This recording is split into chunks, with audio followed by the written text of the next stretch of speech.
7 ऐसे कारण हैं जिन कारणों से शंकर जी को हनुमान बनना पड़ा। 7 कारण। पहला कारण, इंद्र के दरबार में एक अप्सरा पुंजिका स्थला नाम की नृत्य कर रही थी। नाचते नाचते उसका पैर महात्मा के ऊपर रख गया, फिर भी उसने नृत्य करना बंद नहीं किया, न क्षमा मांगी। तो महात्मा को बड़ा क्रोध आ गया। नाराज होकर के महात्मा ने कहा, तू बानरों की तरह उछल कूद कर रही है, जा, हमारा श्राप है, तू बानरी हो जा। हाथ जोड़ करके अप्सरा आई, महाराज हमें बानरी बनने का श्राप मत दो, हमारी भूल नहीं है, हम नृत्य में इतने तल्लीन हो गए कि हमें होश ही नहीं रहा कि कब आपका अपराध बन गया, हमें क्षमा करो महाराज, क्षमा करो, क्षमा करो, क्षमा करो, त्राहिमाम। महात्मा बोले, देख अब श्राप तो नहीं हट सकती, वचन निकल गए सो निकल गए।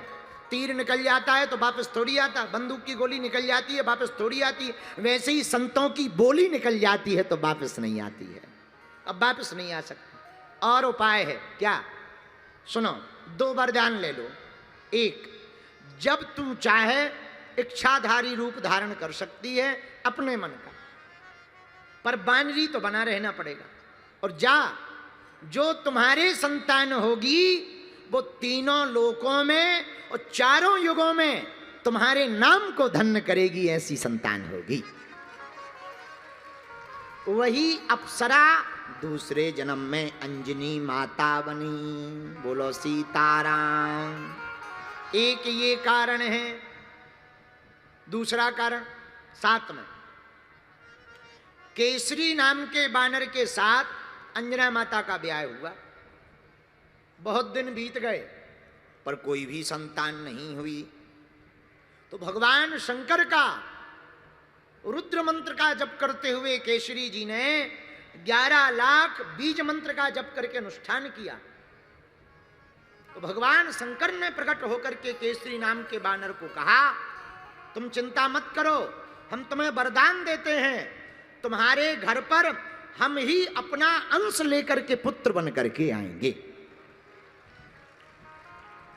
अब तीसरा कारण सुनो, 7 में तीसरा। आहा, हनुमान जी कोई साधारण नहीं है। हनुमान जी राम जी के भाई हैं। आहा, रघुपति कीन्ही बहुत बढ़ाई, तुम मम प्रिय भरतहि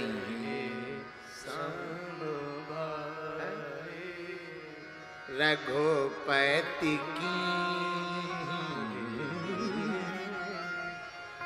बहुत बड़ाई।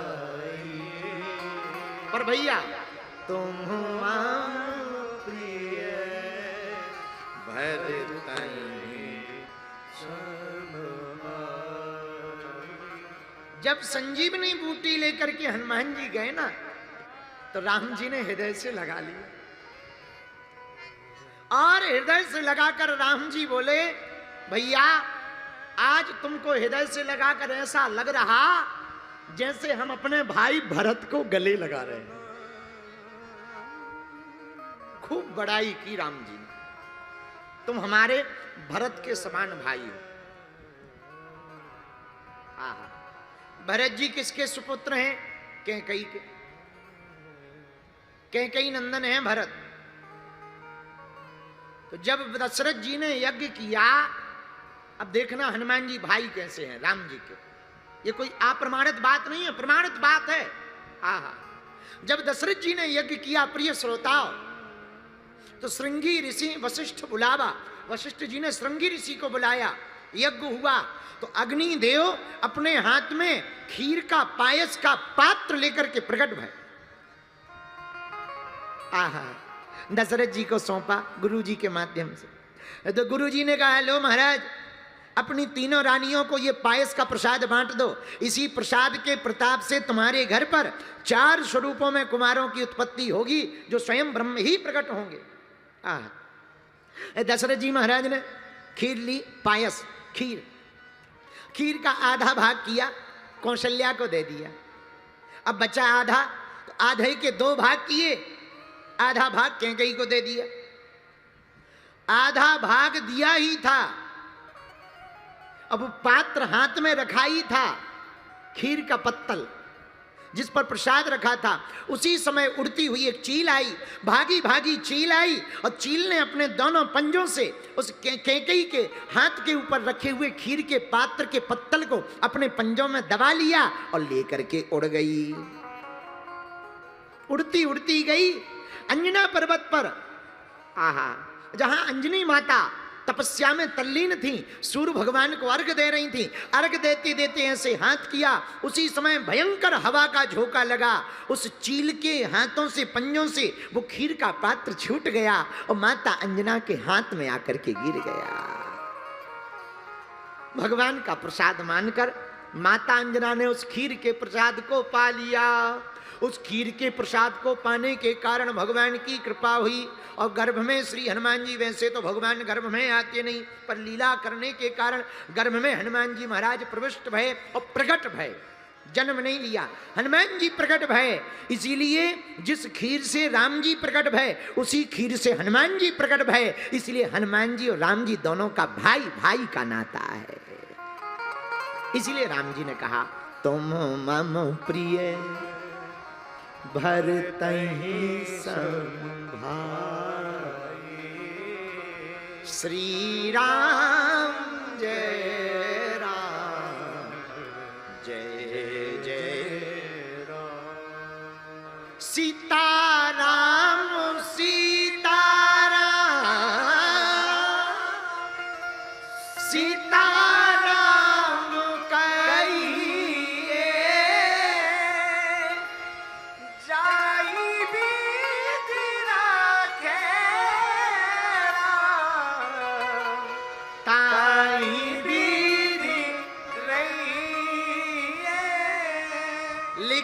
तीसरा कारण क्यों हुआ?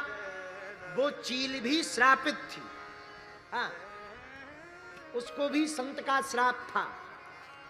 तो संत ने कहा था, जब तुम त्रेता युग में कैकेयी के हाथ के पायस के पात्र को उड़ा करके अंजना के हाथ, अंजना पर्वत पर, वेंकटाचल पर्वत पर विराजमान माता अंजना के हाथ में डाल दोगी, उसी समय तुम श्राप मुक्त हो जाओगी और इस पक्षी योनि से निवृत्त हो जाओगी। उस श्राप से मुक्त होने के लिए चील ने यह कार्य किया, लेकिन उस श्राप से मुक्त होने के लिए कार्य करने के कारण हनुमान, शंकर जी को हनुमान जी बन करके प्रकट होना पड़ा।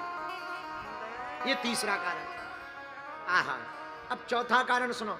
राम काज लगी तब अवतारा, सुने तहि भयउ पर्वताकारा। एक बार रावण, चौथा कारण सुनो साथ में। एक बार रावण विमान पर बैठ करके जा रहा था। उसने सोचा जरा गुरुजी के मकान के ऊपर से विमान ले चले। वैसे तो गुरुजी के चरणों में जाना चाहिए, पर रावण जैसे चेला फंसे तो गुरु के ऊपर ही मंडराते हैं। वैसे तो चेलों को चरणों में रहना चाहिए, पर कोई रावण जैसा चेला मिल जाए तो वो गुरु के खपड़िये पे ही मंडराता है। तो रावण वैसे तो चरणों में होना चाहिए, पर रावण तो रावण है। तो रावण एक बार विमान पर बैठ करके भ्रमण कर रहा था। सोचा गुरुजी जहाँ कैलाश पर्वत पर रहते हैं, जरा चेक करें गुरुजी का मकान कितना सिक्योर है। अब मकान हो तो देखा जाए। वो तो पेड़ के नीचे रहते हैं। आज जय बजरंगबली की, ऐसे ही रहते हैं। रावण ने चक्कर लगाया, कहीं कुछ ना दिखाई दिया। लेकिन एक जगह दरवाजे पर बर्फ की शिला के ऊपर, हिम की शिला के ऊपर नंदी दिखाई पड़े। तो नंदी जी बड़े ध्यान में थे। ध्यान में आंखें बंद थी, शरीर की सुध बुध भूल गई। अच्छा, आदमी होश में रहता है तो होश में सावधान रहता है। जैसे अभी तुम लोग ऐसे बैठे हो, कैमरा तुम्हारी तरफ कर दिया जाए, तुरंत तुम बत्ती से निकालोगे। हाँ, कैमरा सामने कर दो तो जो भक्त नहीं भी हैं वे भी ऐसे हाथ जोड़ लेते हैं जैसे साक्षात प्रहलाद जी टपक गए हों। आओ आओ आओ। और माताएं तो बिल्कुल ऐसे लगने लगती जैसे मीराबाई बैठी हो। आप लोगों की बात नहीं कर रहे, वेस्ट इंडीज वाली, पानीपत वाली नहीं, क्योंकि हमें कल तक अभी ठहरना भी है। आओ आओ आओ, कल तक हमें रुकना। तो वेस्ट इंडीज की माता जी अरे ऐसी होती है, पानीपत की तो बहुत अच्छी होती है भैया। पानीपत से तो जीतना बहुत मुश्किल है, पानीपत की लड़ाई कोई जीत ही नहीं पाया है। आओ आओ, पानीपत तो पानीपत है। अच्छा, कभी तुम लोगों ने विचार किया कि तुम पानीपत में क्यों हो? हमने किया है। हम आज सोच रहे थे कि ये पानीपत वाले पानीपत में क्यों हैं, तब हमें समझ में आया कि उस समय जो युद्ध हुआ था उसमें जो जीते थे वो पानीपत में। आओ आओ, तो पानीपत वाले तो पानीपत में ही रहेंगे। लेकिन सच बताएं, पानीपत आकर के हमें बहुत अच्छा लगा है। रावण ऊपर से विमान लेकर के घूमने लगा। अब नंदी जी ध्यान में थे, तो ध्यान में शरीर की सुध तो रहती नहीं, तो बढ़िया होंठ ऐसे थे। अच्छा, कोई सो रहा हो, कभी तुम सोते हुए देखना, आदमी तो सोते ही असली रहता है, जो है वही रहता है। बाकी जैसे ही जगता है तुरंत झूठी मुस्कुराहट शुरू है। बाकी जो सोते हुए रहता है उसमें पता लग जाता है आगे वाला होंठ आगे है कि पीछे वाला। असली चेहरा होता है सोते समय। आओ, असली चेहरा होता है। बाकी तो सीताराम बोलो, जय बजरंगबली की। भगवान मिलते क्यों नहीं, इसका उत्तर भी ये है। कौन कहता है उनसे मुलाकात नहीं होती? मुलाकात तो होती है पर कोई बात नहीं होती। तुम उनसे बात नहीं कर पाते, परिचय नहीं कर पाते। जैसे ऐसे समझो, तुम्हारे बगल में प्रधानमंत्री बैठा हो और तुम्हें पता ना हो किसी के बारे में, तो तुम क्या कहोगे? खिसको, बगल में पैर मत रखो, चलो आगे जाओ, आगे मुंडी नीचे करो। लेकिन तब तक कोई कान में कह दे, अरे मंत्री जी हैं, रख लो रख लो रख लो रख लो रख लो, आजा आजा रख लो, आजा आजा। अब थोड़ी देर पहले परिचय नहीं था तो तुम उन्हें धक्के मार रहे थे, मुक्के मार रहे थे और उनको भला बुरा कह रहे थे। परिचय हो गया तो उनसे कह रहे नहीं नहीं कोई दिक्कत नहीं, कल के दिन काम आ सकते हैं, पैर के ऊपर पैर रख लो, नो प्रॉब्लम, ले लो, हम खिसक गए, आ जाओ आ जाओ। ऐसे ही परमात्मा है, परमात्मा भीतर है। जब तक परिचय नहीं रहेगा तब तक तुम संसार में भगते रहोगे, उनको धक्के मारते रहोगे। कोई सच्चा सदगुरु मिलेगा, वो परिचय करा देगा, तो उस परमात्मा से तुम्हारी दोस्ती हो जाएगी। आहा, लेकिन अब प्रश्न अगला, आहा, वो सदगुरु कौन है? जय जय जय हनुमान गोसाई, और कृपा करो गुरुदेव की। वो सच्चे सदगुरु श्री हनुमान जी महाराज हैं। हनुमान जी के जैसे देवता अगर गुरु रूप में प्राप्त हो जावे तो हमें भगवान के पास जाने की आवश्यकता नहीं है, भगवान को ही लेकर के आने की जिम्मेदारी हनुमान जी की हो जाएगी। और हनुमान जी काम ही यही करते हैं। और दूसरी बात और, जा पर कृपा राम की होई, ता पर कृपा करे सबको। राम जी की कृपा विभीषण पर हुई तो लंका में भी हनुमान जी के दर्शन हो गए, और हम लोगों पर राम की कृपा नहीं है तो भारत में भी नहीं हो रहे। वो तो लंका में रहते थे, वहां भी हनुमान जी के दर्शन विभीषण को हो गए, वहां भी विभीषण को हनुमान जी मिल गए। और हम लोग भारत में रहते हैं, हनुमान जी तो ठीक है, हनुमान जी की पूंछ तक नहीं दिख रही। कारण क्या है? हम लोग कहीं ना कहीं थोड़े मोड़े राम जी की कृपा से वंचित हैं। पर भैया राम जी की कृपा होगी कैसे? आहा भैया, तुम लोग जो कथा में बैठे हो वो कान खोलकर सुन लो, आप कोई साधारण नहीं हो। बिनु सत्संग विवेक न होई, राम कृपा बिनु सुलभ। ये राम जी की कृपा है कि हम लोग सत्संग में बैठे हैं। सत्संग में सब नहीं आते ना, सब आ जाएं तो फिर पूरा पंचकुला खाली ना हो जाए। और एक बात और हम बोलते हैं, है तो थोड़ा उल्टी टाइप की, बोलनी नहीं चाहिए, पर बोले बिना रहा भी तो नहीं जाता। अगर हमारे गांव में कहावत है कि सभी कुतियां प्रयागराज जाने लगे हैं तो दोना कौन चाटेगा? सब अगर गंगा जी नहाने लगेंगे तो फिर नरक की तो दुकान ही बंद हो जाएगी।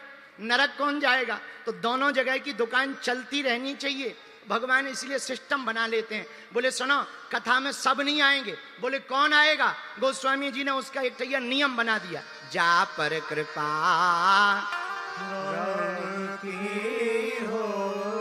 सब नहीं आएंगे, जिन पर राम जी की कृपा होगी वही कथा में आएंगे। ऐसे समझो, एक तर्क हम हमेशा देते हैं, जनता जिसको चुनती है वो संसद में जाकर बैठते हैं, भगवान जिनको चुनते हैं वो कथा में आकर बैठते हैं। हाँ, भगवान जिनको चुनते हैं वो कथा में आकर बैठते हैं। आप लोगों को भगवान ने चुना है, अगर विचार करो ना कथा में होते तो या तो टीवी देख रहे होते या बीवी देख रहे होते। आओ आओ आओ, या पड़ोसी की या अपनी न जाने क्या कर रहे होते। आओ, कहूँ चाट खा रहे होते, धक्का मुक्की खा रहे, माताएं चुगली कर रही होती, या फिर भंडारा बना रही होती, या फिर जो है सीरियल देख रही होती। तो भगवान की बड़ी कृपा है कि कथा में बैठे, ये भगवान की कृपा है। अच्छा, युवान बच्चे क्या कर रहे होते? या तो सिगरेट उड़ा रहे होते या गाड़ी चला रहे होते। कुछ ना कुछ तो उपद्रव कर ही रहे होते। आदमी कुछ ना कुछ तो करता ही है। पर धन्य भाग्यशाली पंचकुला के पागलो कि तुम्हें भगवान ने चुना है जो कथा में आकर के बैठे हुए हो। लेकिन ये कृपा है कौन सी? जिस चौपाई पर कथा है, जा पर कृपा की होई, ता पर करे सबको। चलो एक बात और सुनो। एक बार विवेकानंद जी विदेश गए, दूसरी तीसरी बार अमेरिका। तो एक पेंटिंग करने वाला पेंटर आया। एक पंडित जी हमें कथा सुना रहे थे, हमें बहुत अच्छी लगी तो वो हम आपको सुना देते हैं। तो एक पेंटिंग करने वाला पेंटर आया, विवेकानंद जी से बोला कि हम लाइव पेंटिंग बनाते हैं। लाइव, अगर आपकी आज्ञा हो तो आप जब प्रवचन करने बैठो तो हम आपकी लाइव पेंटिंग बनाएं। विवेकानंद जी बोले बना दो, क्या दिक्कत। तो वो कोने में बैठ गया, विवेकानंद जी प्रवचन करते रहे, उसने लाइव पेंटिंग बनाना शुरू की। जैसे ही प्रवचन पूरे हुए तो पेंटिंग लेकर के पहुंच गया। विवेकानंद जी ने देखा तो आंखों में आंसू आ गए। तो पेंटर ने पूछा क्या बात है, अच्छी नहीं बनी या बढ़िया बनी, कैसी बनी? विवेकानंद जी बोले अच्छी तो बनी, पर ये बताओ ये जो पीछे तुमने खड़े कर रखे हैं, एक कपड़ा डाले हुए, सफेद सा कपड़ा डाले हुए, यहां मंच पे तो वो कहीं नहीं दिख रहे हैं, और ये छोटी सी दाढ़ी दिख रही है, ये तुमने कैसे कैच किया, ये तुमने कैसे बनाया? बोले महाराज हमें क्या पता, जब आप कथा कर रहे थे तब ये जो सफेद सफेद दाढ़ी वाले हैं, सफेद कपड़ा पहने हुए हैं, ये आपके पीछे खड़े हुए थे, इसलिए हमने पेंटिंग बना दी। विवेकानंद जी की आंखों से आंसू बहने लगे। बोले क्या हुआ स्वामी जी? विवेकानंद जी बोले भैया कोई और नहीं, ये तो हमारे साक्षात गुरुदेव पूज्य श्री स्वामी रामकृष्ण परमहंस जी हैं। लेकिन इनके शरीर को तो कई वर्ष हो गए पूर्ण हुए, पर आज पेंटिंग में हमने तुम्हारी पेंटिंग में देखा तो चौंक गए। तो विवेकानंद जी से किसी ने पूछा कि आप रो क्यों रहे? बोले हम रो इसलिए रहे कि अब तक हम समझते थे कि हम कथा कह रहे, हम प्रवचन सुना रहे हैं, अब समझ में आया हमारा गुरु पीछे खड़े होकर के हमें आशीर्वाद दे रहा है, इसलिए हम कथा सुना रहे हैं। मेरे पागलो, यही हम तुमसे कहना चाहते हैं। हम लोगों को लगता है कि हम ऐसा कर रहे हैं तो ऐसा हो रहा, सच ये है परमात्मा हमारे पीछे खड़े होकर के आशीर्वाद दे करके करवा रहा है। पर इसी में यही बात है कि अगर हम खुद को माने कि हम ऐसा कर रहे हैं तो अभिमान आ जाएगा, पर अगर हम गुरुदेव भगवान और प्रभु के प्रति समर्पित हो जाएंगे तो स्वाभिमान आ जाएगा, और भगवान की कृपा पाने का यही रास्ता है। अपने गुरु के प्रति समर्पित हो जाओ, अपने आराध्य के प्रति समर्पित हो जाओ। अगर आप ठाकुर जी के प्रति समर्पित हो जाओगे तो भगवान को कृपा करनी ही पड़ेगी। आज जब हम भक्तमाल पढ़ रहे थे, तो एक चरित्र बड़ा प्यारा आया।